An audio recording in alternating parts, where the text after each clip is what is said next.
Κύριε Γόγο, είδαμε την ομιλία σας, παρακολουθήσαμε και την παρουσίαση των υποψηφίων σας. Τελικά ένα όνειρο που ίσως να είχατε γίνεται πραγματικότητα, ότι είστε υποψήφιος δήμαρχος για τον τόπο σας. Έχοντας εμπειρία, μια και ασχοληθήκατε με τα κοινά, γιατί είσαστε πρόεδρος στο Φιλοπρόοδο Όμιλο Παραμυθιάς, ταυτόχρονα όμως ασχοληθήκατε και με το συνδικαλισμό, δεν είναι?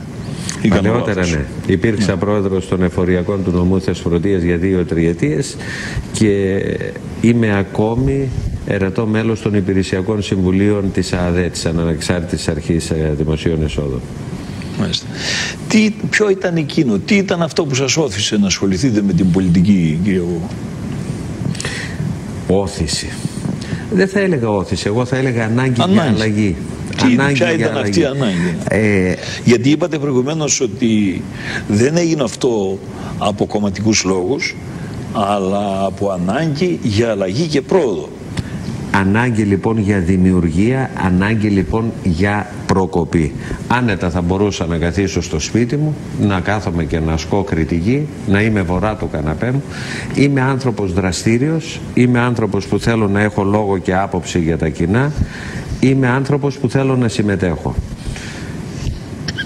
Δημιουργούμε έναν συνδυασμό εντελώς ανεξάρτητο, που δεν υπάγεται σε καμία κομματική μήτρα, με απλούς ανθρώπους. Γι' αυτό είμαστε πραγματικά περήφανοι και επειδή θέλουμε να κυβερνήσουμε αυτόν τον τόπο και θεωρούμε τους εαυτούς μας ικανούς,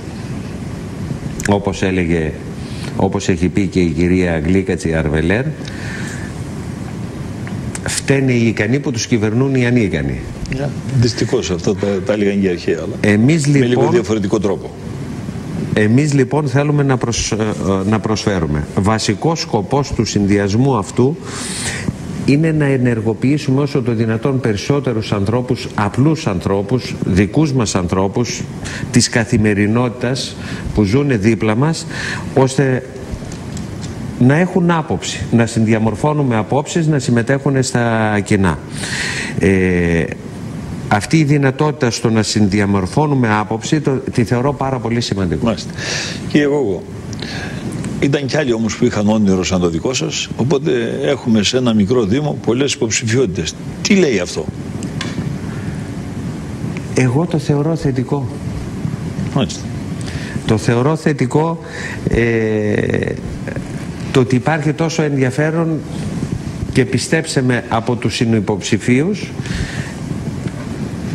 αξιόλογοι άνθρωποι που θέλουν να προσφέρουν στον τόπο. Και οι 6 συνδυασμοί, το διευκρινίζω αυτό, να γνωρίζουμε ότι και ο φίλος μου ο γιατρός, ο Γιώργος Ολένης από τη Γερμανία, δεν έχει αποσύρει το ενδιαφέρον όσον αφορά το συνδυασμό αυτόν. Άρα λοιπόν αυτή τη στιγμή πιστεύω ότι όλοι αυτοί οι συνδυασμοί που υπάρχουν στο Δήμο Σιλίου παλεύουν για το κοινό καλό του τόπου. Μόνο έτσι σκέφτομαι εγώ και λειτουργώ αυτή τη στιγμή, ότι όλοι οι συνυποψήφοι μου παλεύουν για το καλό. Κοινή συνισταμένη όλων είναι η πρόοδος και η προκοπή του τόπου. Μάλιστα. Έτσι πιστεύω. Αν υπάρχει ένα πνεύμα συνεργασίας... Ωραία. Σίγουρα θα είναι πολύ πιο καλύτερα τα πράγματα από ότι είναι να μην υπάρχει συνεργασία. Και τώρα, μια και βάλατε το θέμα της συνεργασίας, έχετε κατά νου ή και οι άλλοι συνυποψήφοι σας ή αντιποψήφοι σας έχουν κατά νου ένα επίπεδο συνεργασίας, να δημιουργηθεί μια πλατφόρμα πάνω στην οποία θα εδράζεται μια σχέση συνεργασίας? Γιατί τώρα με την απλή αναλογική τα πράγματα δυσκολεύουν. Ναι. Εγώ δεν θα έλεγα δυσκολεύω. Και δεν το έχω. Γίνονται πιο απλούστερα για σας. Δεν θα το έλεγα ότι το έχω κατά νου. Επιβάλλεται η συνεργασία. Βάσει του νέου εκλογικού νόμου του Κλειστένη 1, ναι, επιβάλλονται οι συνεργασίες. Τα ρήματα συνεργάζομαι και νοιάζομαι, πιστεύω είναι η αναγκαία συνθήκη στην επιτυχία, στο να πετύχει κάτι. Άρα εμείς αναγκαστικά θα πρέπει να συνεργαστούμε μετεκλογικά. βάζοντας κάτω κάποιες προγραμματικές δηλώσεις, γνωρίζοντας εάν συμφωνούμε με μια πλατφόρμα συνεργασίας, με μια δεξιότητα, θα έλεγα εγώ, για ουσιώδη αποτελέσματα. Όσον αφορά εμένα προσωπικά, το υπάρχον εκλογικό σύστημα το επικροτώ και το αποδέχομαι. Μάλιστα. Τώρα, σε έναν συνδυασμό, πώς γίνεται η επιλογή του ηγέτη, του υποψηφίου δημάρχου? Υπάρχουν εκλογές παραταξιακές, υπάρχουν άλλου είδους διαδικασίες. Πώς γίνεται, πώς εσείς και δεν βγήκε κάποιος άλλος? Τι ήταν εκείνο που έκανε τους συμπατριώτες σου να σε αποδεχθούν και να σε στηρίξουν ως υποψήφιο δήμαρχο? Καταρχήν, εγώ δεν συμμετείχα σε καμία κομματική διαδικασία, να το διευκρινίσουμε αυτό το πράγμα. Το είπατε. Όπως το είπα και πριν, είναι απολύτως ανεξάρτητος ο συνδυασμός, δεν προέρχεται από καμία κομματική μήτρα. Πιστεύω η καθημερινότητα, το να ζει στην παραμυθιά, να αφουγκράζεσαι τα προβλήματα, να γυρίζεις στο Δήμο, να πηγαίνεις στο Σούλι, να πηγαίνεις στον Αχέροντα, να γνωρίζεις κόσμο, η ενασχόληση με τα πολιτιστικά δρόμενα, με το Φιλοπρόδο, από εκεί δημιουργήθηκαν όλες αυτές οι προσδοκίες, θα έλεγα, στο να ασχοληθώ με τα κοινά. Είπατε για προβλήματα. Ποια είναι τα πιο σημαντικά προβλήματα στο Δήμο Σουλίου και γιατί ως τώρα αυτά δεν αντιμετωπίστηκαν? Κοιτάξτε να δείτε, είτε καλός είτε κακός, και ο Δήμος Σουλίου ακολουθεί την πεπατημένη στη δύσκολη οικονομική συγκυρία που ζούσε ο τόπος. Άρα τα προβλήματα είναι πάρα πολύ μεγάλα, τεράστια. Πρωτίστως, εγώ θα έλεγα, είναι ένας μικρός Δήμος. Αν θα ήθελα να αριθμίσω τα προβλήματα αυτά, θα έλεγα θα ξεκινούσε με τον πρωτογενή τομέα. Το μεγαλύτερο μέρος του ανθρώπινου δυναμικού του Δήμου Σουλίου ασχολείται με κτηνοτροφία και γεωργία και μετά έρχεται ο τουρισμός. Από εκεί και πέρα έχουν δημιουργηθεί κάποια προβλήματα, αρκετά μεγάλα θα έλεγα, όσον αφορά τον πρωτογενή τομέα. Δεν θέλω να εστιάσω συγκεκριμένα. Δυσκολεύτηκε ο κόσμος πάρα πολύ, οι αγρότες, στο να ποτίσουν τα χωράφια τους. Χρεοκόπησε το ΕΒ. Χρεοκόπησε. Χρωστάει πάρα πολλά λεφτά στη ΔΕΗ. Ήταν μια αποτυχημένη διαδικασία το ΕΒ, γιατί πληρώνει κοσμάγες χωρίς να απολαμβάνει, να έχει καμία απολαβή. Αποτυχημένη διαδικασία δεν θα το χαρακτήριζα, αλλά οι χειρισμοί, ο τρόπος λειτουργίας θα μπορούσε να είναι τουλάχιστον καλύτερο, και όσον αφορά να διευκρινίσω την τοπική αυτοδιοίκηση. Για να μην είμαστε του διαπιστώνει, να είμαστε του προλαμβάνει. Άρα λοιπόν έναν στο ΕΒ, ο οποίος έχει σαν εποπτεύουσα αρχή το Δήμο, θα μπορούσε να είχε προλάβει κάποιες καταστάσεις και να μην καταλήξουν οι αγρότες να πληρώνουν 10 ευρώ το στρέμμα για να ποτίσουν τα χωράφια τους. Και τα πάγια, και ελάτε μετά να δείτε τι γίνεται. Και αυτή τη στιγμή η ενημέρωση που έχει η παράταξή μου και εγώ προσωπικά από τον ΤΟΕΒ είναι από τις 33.000 στρέμματα του κάμπου της Παραμυθιάς καλλιεργούνται περίπου ούτε 3.500 στρέμματα. Ούτε το 10%. Ούτε το 10%. Τουρισμός. Πρέπει εναλλακτικός τουρισμός. Όταν διαθέτεις ένα μπραντ το οποίο λέγεται Σούλι, το οποίο λέγεται Μυθικός ποταμός Αχέροντας, έχεις δυνατότητες να προβάλλεις. Αυτή τη στιγμή η ΜΟΔ έχει παρουσιάσει μία μελέτη για μία επένδυση της τάξης των 48 εκατομμυρίων ευρώ, η οποία αυτή μελέτη, αν εφαρμοστεί, ουσιαστικά αλλάζει όλο το τοπίο της Γλυκής του Αχέροντα και στο ιστορικό Σούλι. Μιλάμε για πάρα πολύ σημαντικά πράγματα, τα οποία μακάρι όλοι μαζί, κάτω από μια κοινή συνιστόσα συνεργασίας κτλ., να μπορέσετε να προσφέρετε και εσείς και οι συνάδελφοί σας, οι ανθυποψήφοι, οι συνυποψήφοι, να προσφέρετε τα καλύτερα δυνατά. Όμως, είπαμε στην αρχή ότι έχετε πολλά χρόνια που ασχολείστε με τον πολιτισμό και έχετε αρκετή εμπειρία σε αυτό. Με το Φιλοπρόδο Όμιλο Παραμυθιάς. Παραμυθίας. Να το διευκρινίσω αυτό, γιατί όταν μιλάμε για Φιλοπρόδο Όμιλο, κύριε Ντόβα, προσωπικά εμένα μιλάμε για αγάπη, μιλάμε για έρωτα. Ο Φιλοπρόδος Όμιλος Παραμυθίας, λοιπόν, η τελευταία τροποποίηση καταστατικού... Εσείς το πάτε από την Εκκλησία της Παραμυθίας. Έχει σχέση. Αυτό ήθελα να διευκρινίσω τώρα. Ο Φιλοπρόδος Όμιλος Παραμυθίας δημιουργήθηκε το 1958. Είναι ο παλαιότερος σύλλογος πολιτιστικός στη Θεσπρωτεία και από τους παλαιότερους στην Ήπειρο.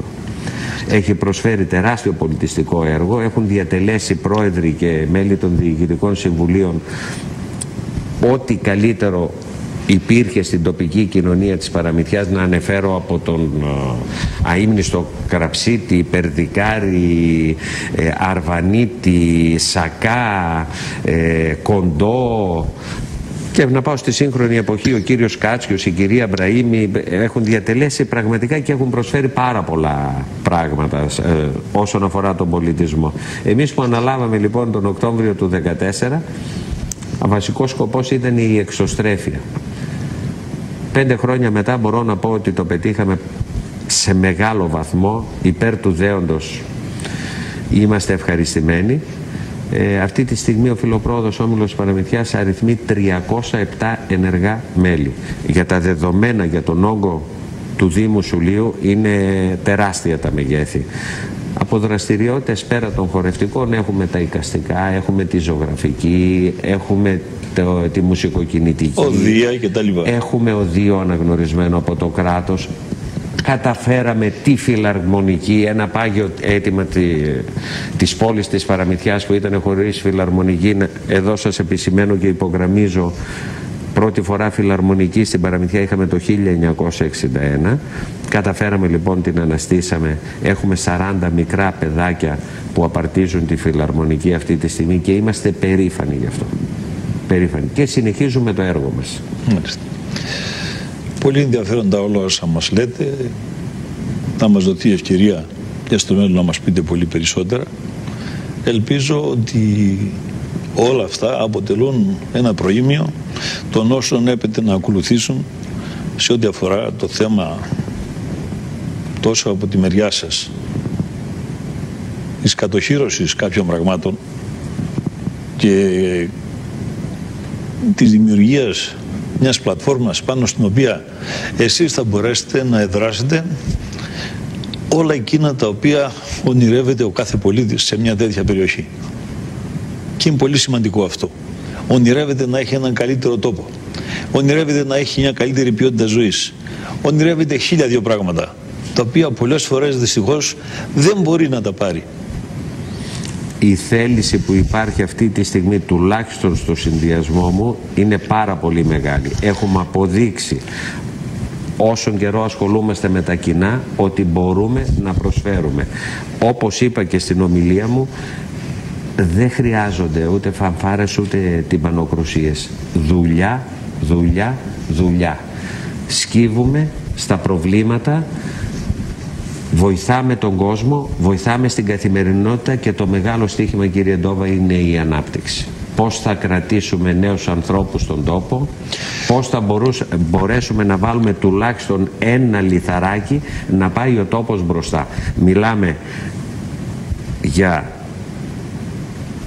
τον φτωχότερο Δήμο στη φτωχότερη περιφέρεια της χώρας. Ας ελπίσουμε ότι όλα θα γίνουν έτσι και ο Δήμος Σουλείου θα αναπτυχθεί σιγά σιγά σε έναν από τους ελπιδοφόρους Δήμους που θα έχουν όλες τις δυνατότητες για να δώσουν πολύ περισσότερα πράγματα στους κατοίκους που ζουν και που ποθούν να δουν και ανάπτυξη και πολιτισμό και τέχνες και γράμματα.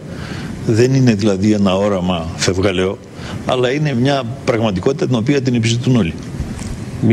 Μια Παραμυθιά και ένας Δήμος, ένας μαρτυρικός Δήμος, μια Παραμυθιά με τεράστια ιστορία που πρέπει να ξαναλάβει τη θέση που κατήχε κάποτε στην ιστορία.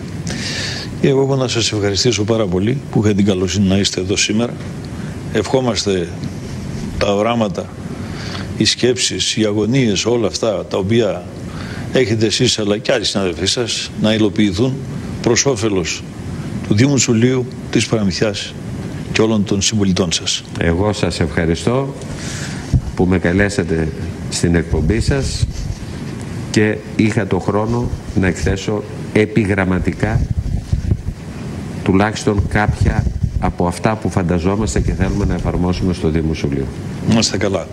Φίλοι τηλεθεατές, εσείς τώρα θα παρακολουθήσετε την ομιλία και παρουσίαση των υποψηφίων του Περιφερειάρχη Ηπείρου και υποψήφιου Περιφερειάρχη κ. Αλέκου Καχρημάνη, η οποία έγινε στην πόλη των Ιωνίνων μετά το τέλος της εκπομπής μας, βεβαίως, εννοείται. Λοιπόν, εμείς θα σας ευχαριστήσουμε που είσαστε μαζί μας. Θα δείτε σε λίγο, όταν τελείως θα έχει ακολουθήσουν διαφημίσεις, και μετά θα